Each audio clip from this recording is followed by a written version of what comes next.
آپ محفل میں بیٹھے ہوئے ہیں، سب ہنس رہے ہیں، لیکن آپ کے اندر شور مچ رہا ہے، ایک ایسی تکلیف جسے آپ لفظوں میں بیان نہیں کر سکتے۔ آپ محنت کر رہے ہیں، آپ تھک چکے ہیں، اور کبھی کبھی دل کرتا ہے سب چھوڑ چھاڑ کر کہیں دور جائے۔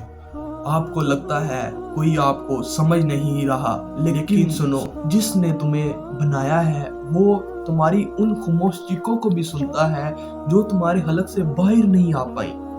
وہ تمہاری اس رات کی تڑپ کو بھی جانتا ہے جب تم تکیے میں منہ چھپا کر روئے تھے۔ تم سمجھتے ہو میں اکیلا ہوں، نہیں، وہ تمہیں اس لیے تڑپا رہا ہے کیونکہ تمہارے دل میں اپنے لیے جگہ خالی کر رہا ہے۔ وہ چاہتا ہے تم دنیا کے سہاروں سے ٹوٹ کر صرف اس کے ہو جاؤ۔ لوگ کہتے ہیں حالات بدلنے سے زندگی بدلتی ہے، میں کہتا ہوں درد کو طاقت بنانے سے زندگی بدلتی ہے۔ اپنی اس تکلیف کو اپنی نیت بنا لو، عزم کر لو، یا اللہ اگر تو نے مجھے اس مشکل میں ڈالا ہے تو ہی مجھے وہ مقام دے گا جہاں دنیا میری مثال دے گی۔ یہی وہ نظم و ضبط ہے جو عام انسان کو ایک ہیرو بناتی ہے۔ آج رات جب سب سو جائیں تو اپنے رب سے وہ سب کہہ دینا جو تم نے کسی انسان سے نہیں کہہ سکے۔